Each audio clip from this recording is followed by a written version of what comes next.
Welcome everyone to another podcast. And in this episode, I am joined by Kevin Wilson Hall, who is Global Head of Architecture at Freshfields. And I'm really excited to do this, Kev. You've done so much in your career. And yeah, welcome. Thank you. So I think let's start from where you started out as you started out as a teacher, is that right? Well, I went to university and studied as a teacher. Okay.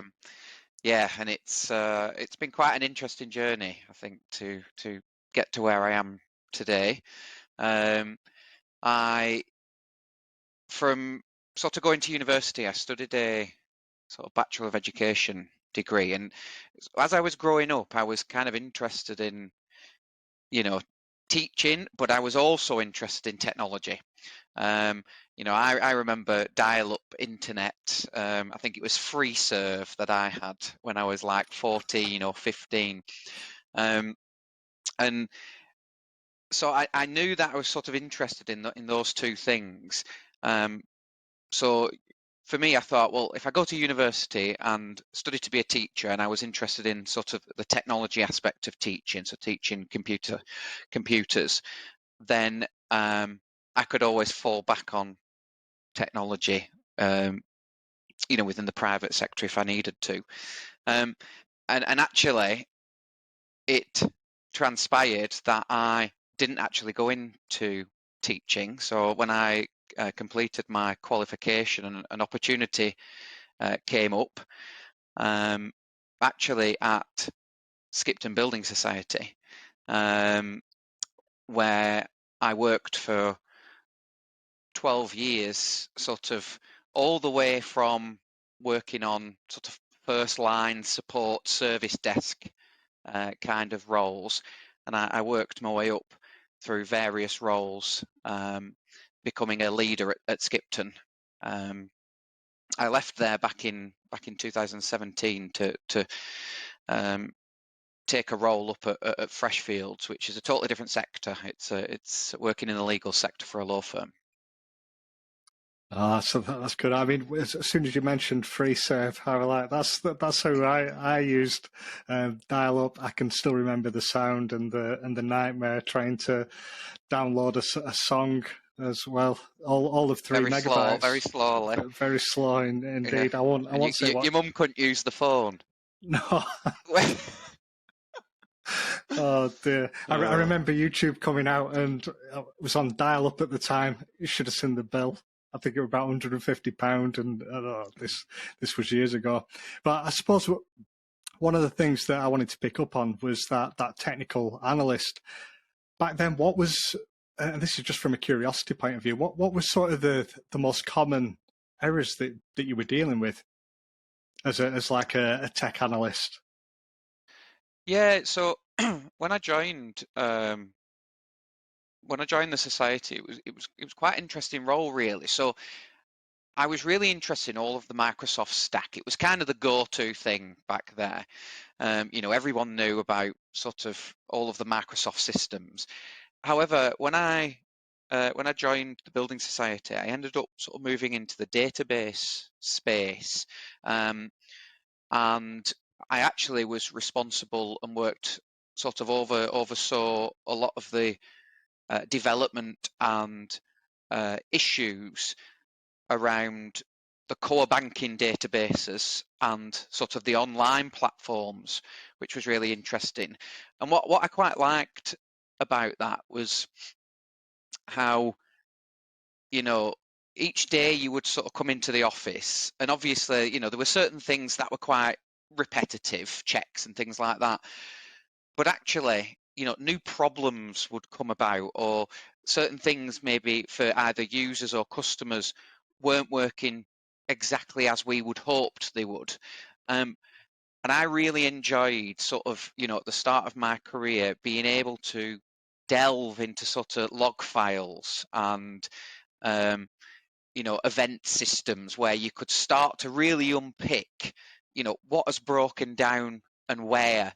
And I guess it's a little bit like, putting a jigsaw together or solving a puzzle, which I, really enjoy. And even now, as a leader within technology, I still sort of enjoy the buzz of, obviously we always want things to work perfectly. We know that doesn't happen. And when something, doesn't go exactly as we want it to, I do enjoy that buzz of sort of getting in a room and starting to just unpick things to try and get down to sort of the root causes. So I suppose, do you see architecture as putting pieces of a jigsaw together? Yes, absolutely. And it's kind of the other side of the coin in one respect. So, architecture is about making sure we choose the right technologies for the right job, and that we ensure that those technologies work seamlessly together. And the hope is that if we do all that, we will limit the number of problems that my colleagues in sort of what we consider the operational areas, the guys who support the systems, it will limit the amount of problems they have to resolve. So you're like the jigsaw producer, and you could see In some that respects. everybody else is like putting the pieces together, and if you get it wrong, you end up with pieces missing, Yes, yeah. and nobody likes pieces missing of a jigsaw. No, and if you think about it from a jigsaw point of view, if you get pieces wrong or in the wrong place, you can sometimes be heading in one direction and then realize, oh, that piece is the wrong one.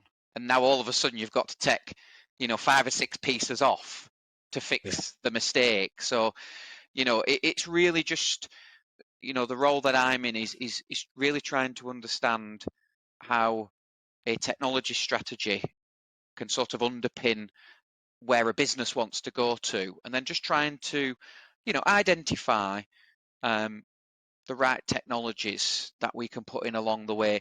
Obviously, we can't always predict the future, but if we ensure that we build sort of flexibility within our thinking, it can certainly, help us sort of change direction quickly if we need to. Yeah. Okay. Well, keeping on technologies, I've noticed that from reading LinkedIn profile and so on, that there's a certain element of, let's call it entrepreneurship and Hall Technologies. So where did the idea for Hall Technologies come from, and how did you go about setting it up? Yeah, so from actually when I was sort of, before I was like 18, when I was still in school, I, through like family, friends, and what have you, built up a bit of um, a name within sort of the area where I lived for somebody who knew, things about computers. So I actually made quite a bit of money just, fixing and building computers, even before I started my career. And it was great because, it was very sort of hands-on and it was good to have some cash. When I sort of, took my full-time role and was working at Skipton, I had the pleasure of joining the trade union that supports employees within the building society sector. And I joined as a member originally, but then following that, I decided actually I wanted to give something back and try and help colleagues and friends with their career and making sure that they got the most out of their time working within Skipton. So I joined the union as a trade union rep for several years, where I helped colleagues with some challenges maybe that they were facing, some of those within the workplace, some of them sort of personal challenges. And I got quite a good exposure of how the trade union worked. And after I'd sort of been doing that for several years, we were sort of everything was quite manual when it came to sort of recording the things that we did as a trade union. So all the activities and all the support we provided people, it was all manual.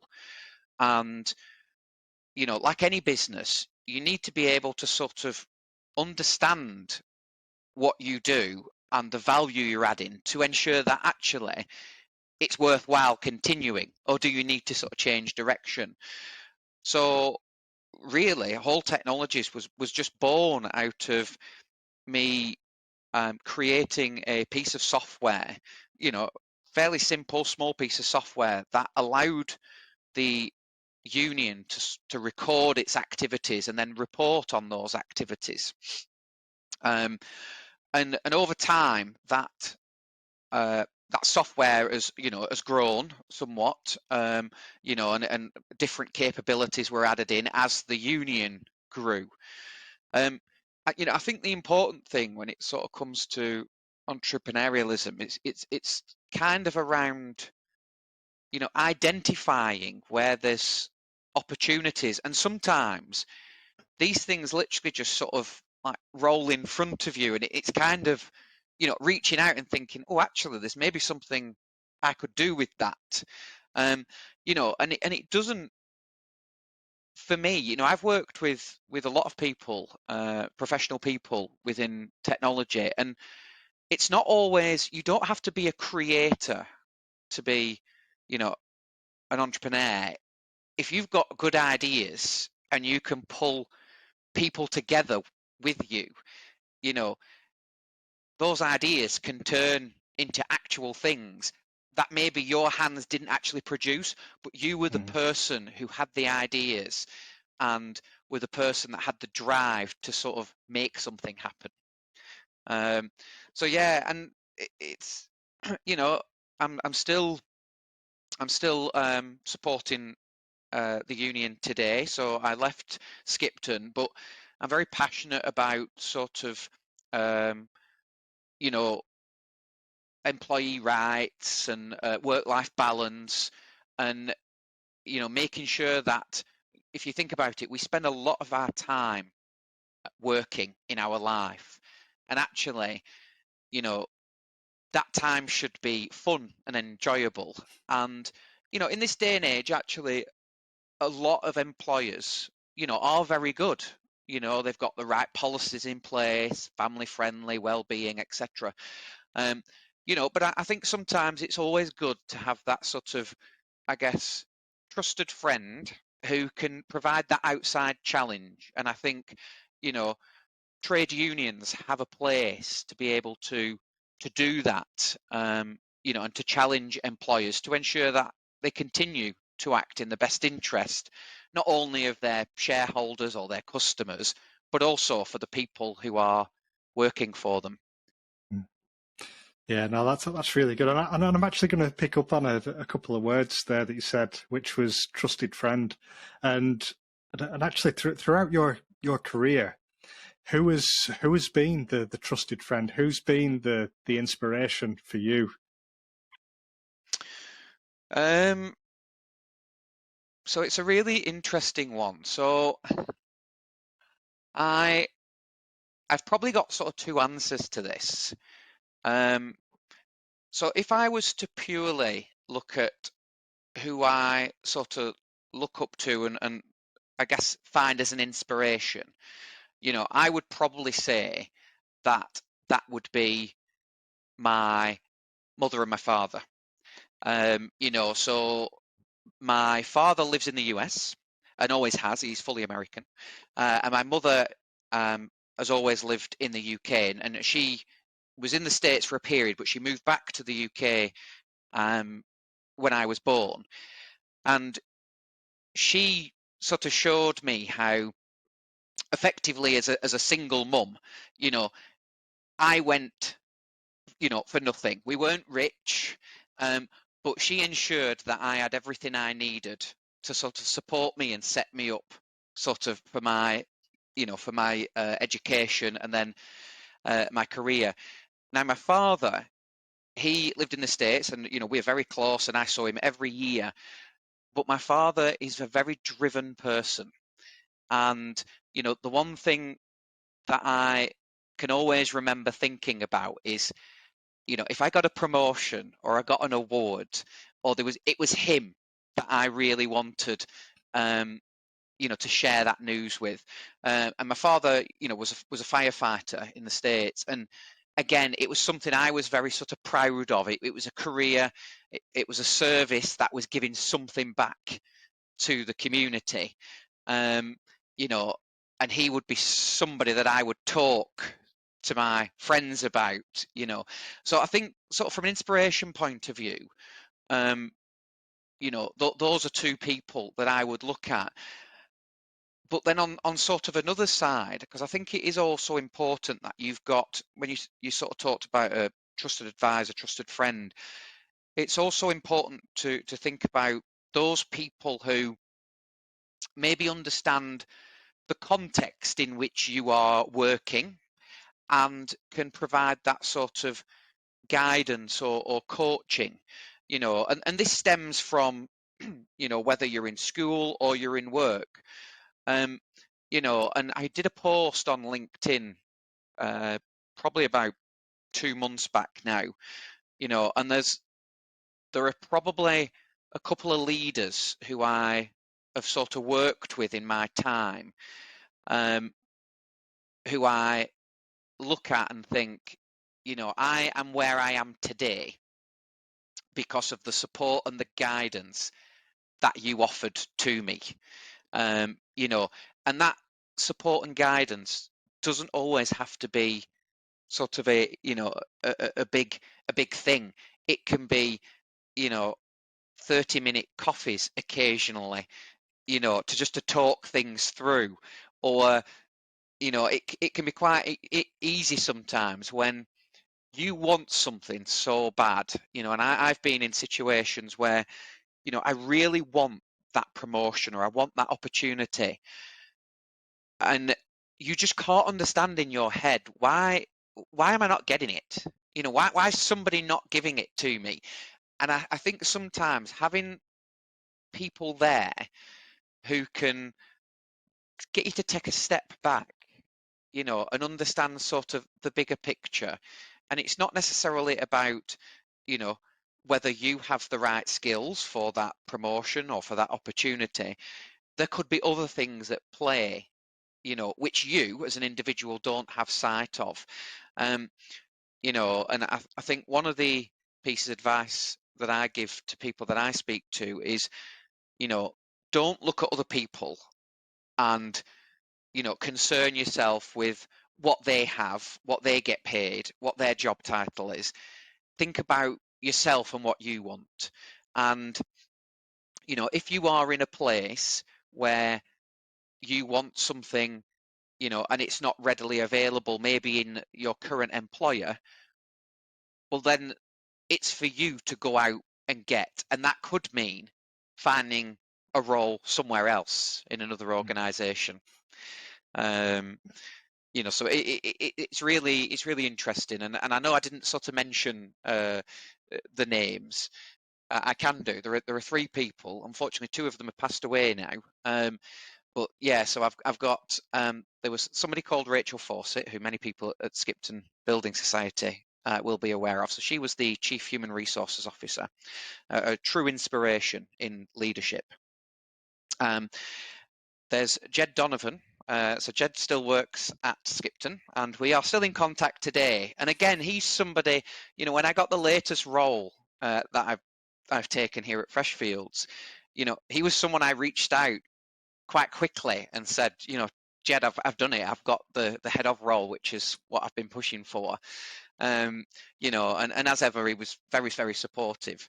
And then the third person is a leader who I've only just recently worked with, but again, he's no longer with us, called Matt Wood, and he was the global head of architecture before me at Freshfields, and he, you know, from joining the firm, supported me knowing that one day I would apply for the role, and he did what he could, you know, to provide me with opportunities to sort of step up, to test and learn, you know, and to make mistakes.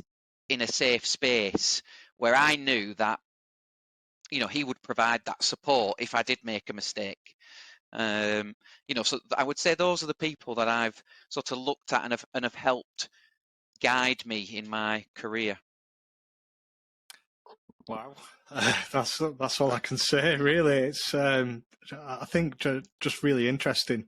Your father, your mother, your inspiration, what's kept you driven, but then also those leadership conversations and taking a step back, because it's so important to take a step back sometimes as well as taking a step forward.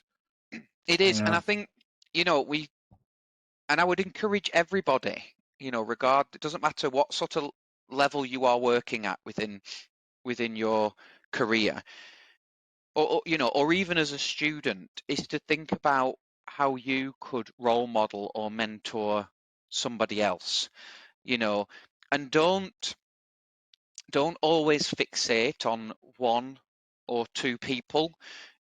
We all have a journey to go on in life, and the journey I've been on within my career to get to where I am today, there'll be people who probably made that journey more quickly, and there'll be other people who made it slightly slower.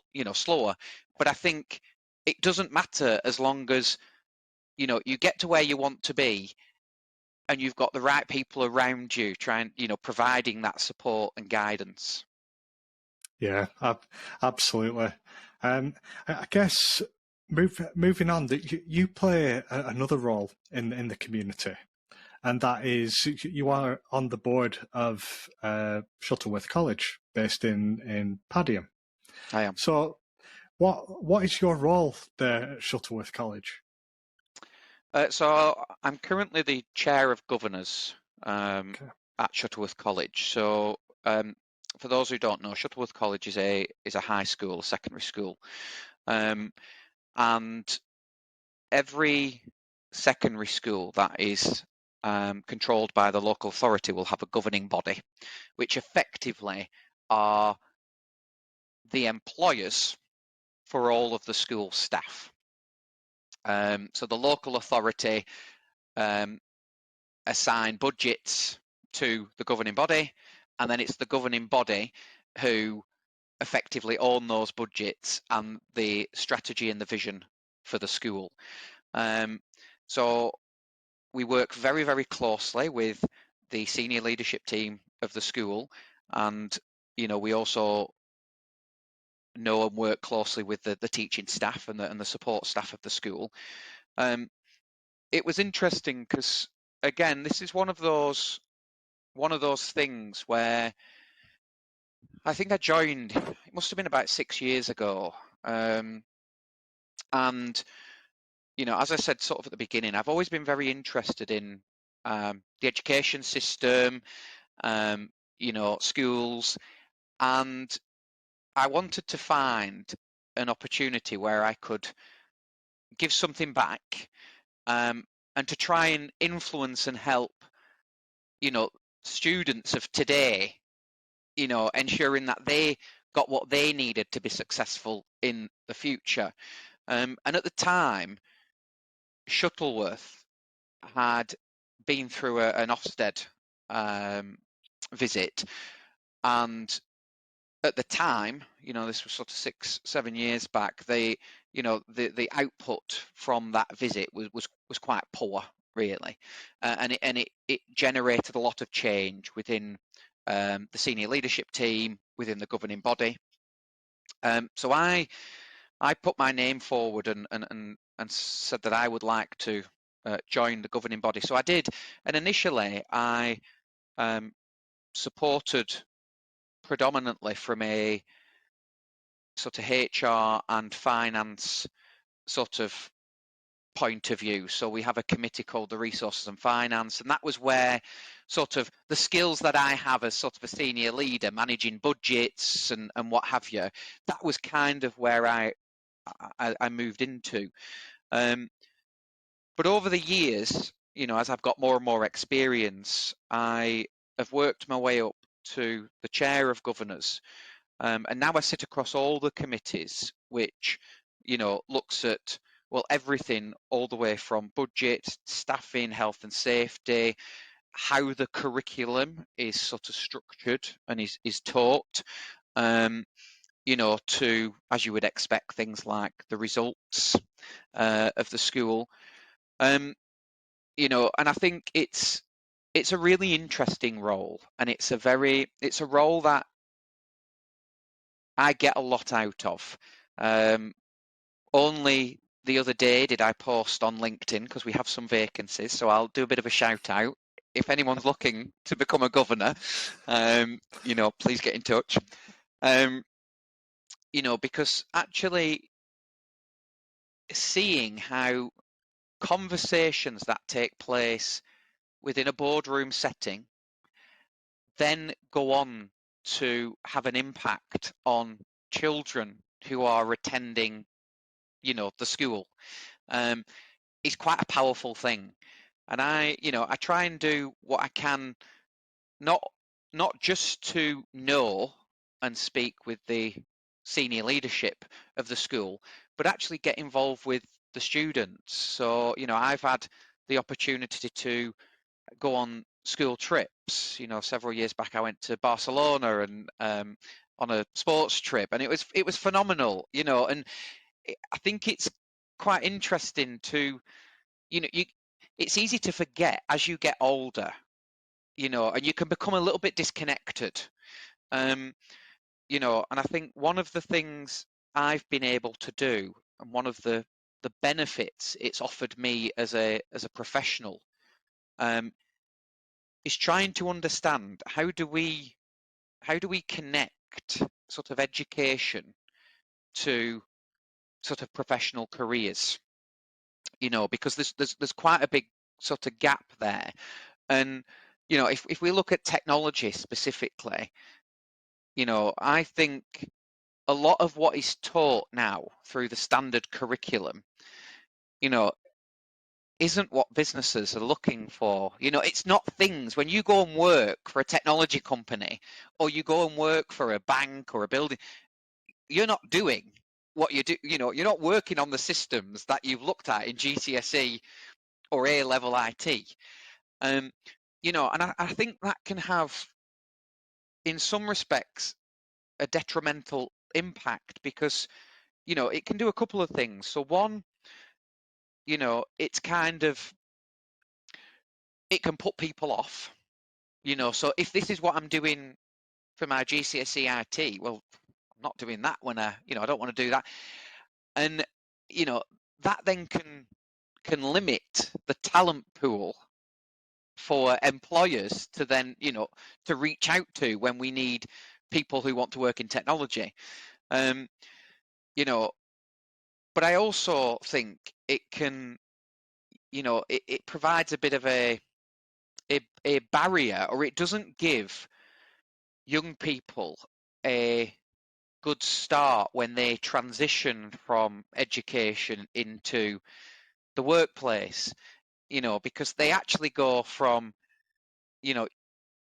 what we've learned on, a lot of the stuff, they're still teaching things like Microsoft Access, in some places, and, that that's not used, certainly not in the business space that I've ever worked.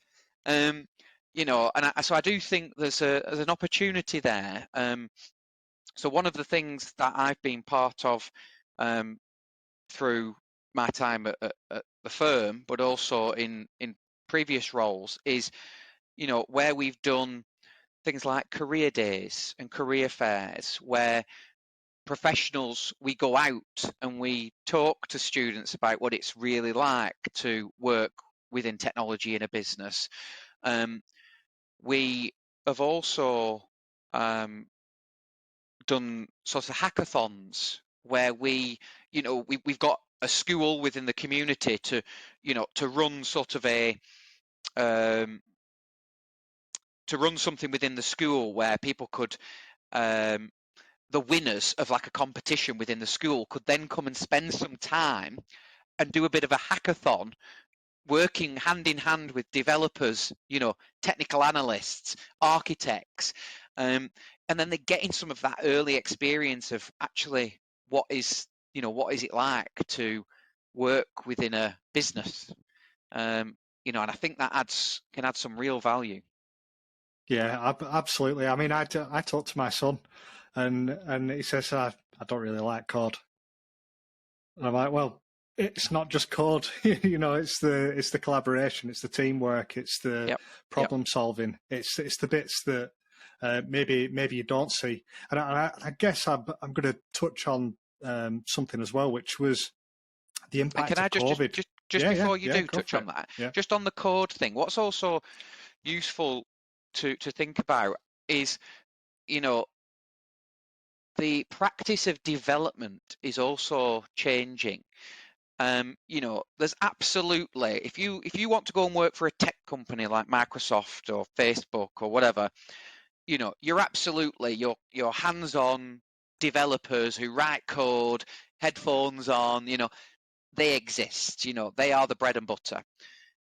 When you start to move into organizations which are not tech organizations, law firms, banks, building societies, etc., we're starting to see this wave now of what's known as low code or no code, and this means that technical people can build applications without writing a line of code, and for organizations where, it isn't their bread and butter to have to write the best piece of technology, where the button absolutely has to be here and not here, you know, banks and law firms, low code and no code, works 80% of the time, So what I would also sort of champion is for people looking to get into tech careers who maybe don't really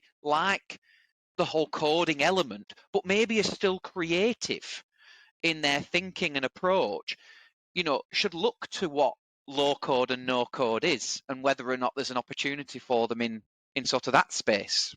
Mm.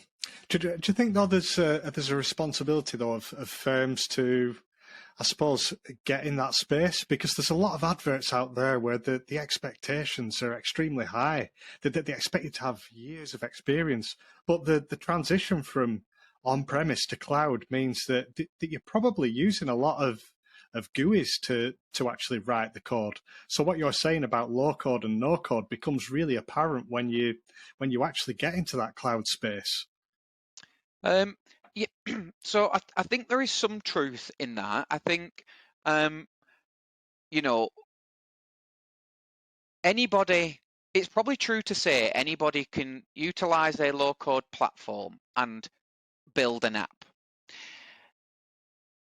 That app may not be the best sort of structured or have the best user interface, design, because of the person maybe who's just come into working in technology doesn't have that experience. So there is probably a balance. I think absolutely low code, no code provides an opportunity where people who are interested in development, there's kind of a springboard, for them to sort of move into. But having experienced, I'm not saying they have to be coders. I think, like I say, certainly working within the firm that I work in, having senior technical mentors who can provide that coaching and mentorship to, new low code, no code developers absolutely is worthwhile.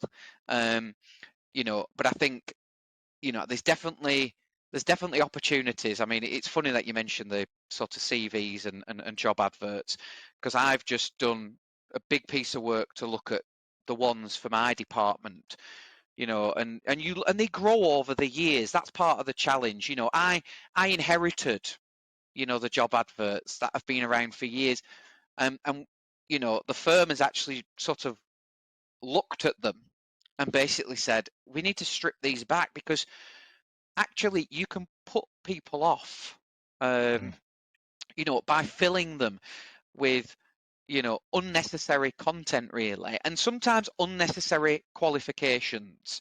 And I think for me, there should be, if you're applying to be a doctor or a lawyer, then absolutely, there are professional qualifications that get you there. I would rather personally speak to somebody who has got experience working hands on. It doesn't have to be in a big organization, but hands on, and understands, the impact is, if this happens, then this happens. I would rather speak to those people than, people who literally can revise and then pass exams.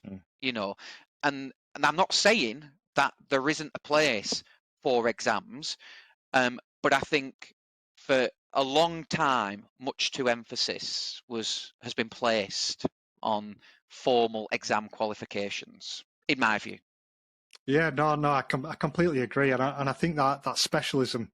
I was speaking to another person just last week around the need for specialism, and actually, technology isn't for everyone, especially from a development perspective. And there is a certain mindset, and I don't think with any technology role you can do without your specialists, those who can dive into code, and I think those are really important. I suppose moving on slightly, because I think we've covered a lot of stuff from the school side of what you do. I guess one of the areas that kind of leads on is around the tech shortage. And I suppose the last point around the school side is, do you think it starts in schools to solve the tech shortage? Because there's so many companies, and there's even articles being written that one of the blockers that they're facing is that they can't get that technical knowledge to fill the roles. And this is the flip side to that low code, no code, is where you need those specialists. Yes, I do think it starts in school, and I think there's probably a couple of lenses to look at this through. Is, I think from a school point of view, and I won't go over it again. We've talked about sort of the curriculum and how that's structured, and I certainly think there's an area to improve there. But I think, building on the conversation we had about the exams, I do think when it comes to technology, there would be value in offering more sort of qualifications or opportunities that were more vocational, starting sort of from school, through college, etc. Because, as I sort of alluded a few minutes ago, having that hands-on sort of experience, and no one can teach you really how to read log files and troubleshoot a system. You have to sort of, first of all, have the mindset, but then you have to do it, and over time you get better at it. So I think there's an opportunity there. I think, still with the school area, I think there's also an opportunity, which is something, again, I've been involved with in last year. We ran a social mobility program within the firm, where we worked with several schools and provided opportunities from those who wouldn't as easily have had access to them, to support them through their, through mentorship, through coaching, bringing them in to work with us within the organisation for 2 or 3 days.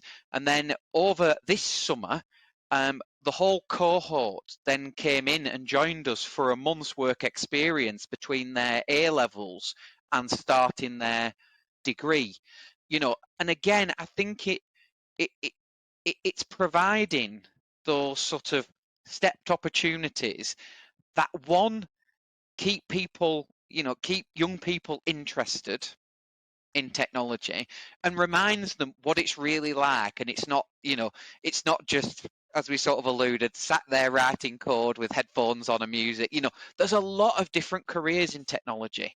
And whether you're a coder, whether you're someone who is very good at designing, you might become an architect, whether you're someone who's very good at, managing people or good at communicating, there are jobs working in technology for all of those skills. So yeah, and I'm sorry I waffled a bit then, but I'm hoping I sort of answered. Yeah, absolutely. I mean, and I think I'm on the same wavelength as yourself. I think my son, with him being 15, he's had quite a tough time through COVID, and actually lost a couple of years of what could be described as solid computer science learning because of the disruption of in school. Than at home. I mean, for people within technology, that's hybrid working, but actually for schools can't really support that. No, it's a lot more difficult. Yeah, absolutely. And I suppose schools as well, by increasing that exposure, you could potentially solve another issue as well, which is the diversity and inclusion within tech, because it's predominantly a male a male industry, and I think we're still seeing that. Is that your belief? Is there anything around diversity and inclusion that you've seen recently, and how to increase that? Yeah, so it is interesting. So we have quite a big diversity and inclusion forum within the organisation that I work, and tech diversity has been one of the things that we've been talking about.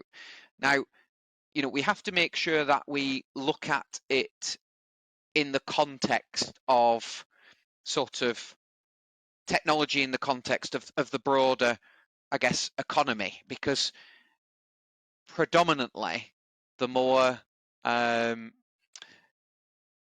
makeup of people working in technology, as you alluded, is male. So, when we start looking at statistics and how to increase diversity, further up within technology, whether it be leadership, senior developers, etc., we have to look at the starting pool.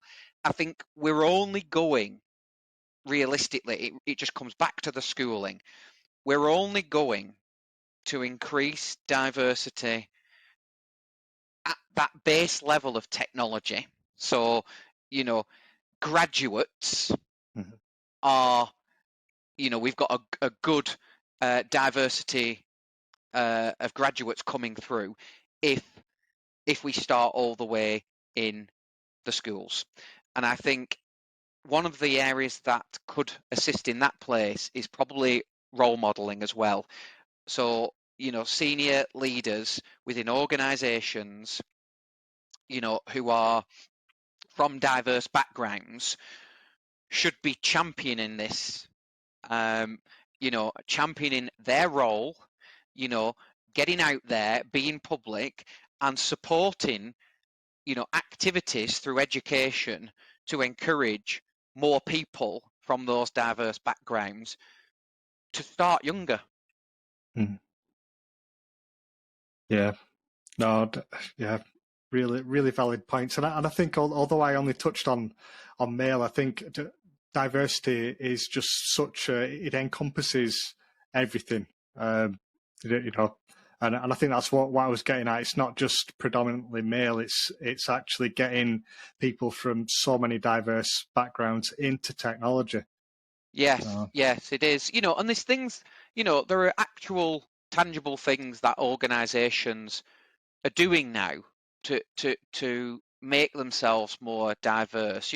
Things such as, and I don't know the formal name, but kind of like blind assessments, where if someone applies for a role within my department, I basically get their CV and application form, but it's all redacted. I don't know their background at all, and it's only actually then when I meet them on the telephone interview, that I understand from which background that they may have come from. You know, and I think also making sure that we've got, you know, organisations are attending sort of career fairs, so not just for, you know, for young people, but people who are looking to retrain or move within their career, you know, career fairs that are inclusive, I think are very important as well. Again, to sort of encourage more people to move into tech. Yeah, so I suppose as well with the redacted information, you're trying to remove some of that unconscious bias as That's well. Exactly what it is. In our age, which is a brilliant idea. I mean, I suppose you know, you could even go one step further and actually have interviews with people behind a glass so you can't see, and then be like The Circle on Channel 4 or whatever show it's called. I do watch it. Not that other one. That'd be a bit weird. No, but honestly, really good. I mean, these are all topics that are massive at the moment within the tech industry. So it was really good to get your take on all these. I suppose one final comment. Any final thoughts from you?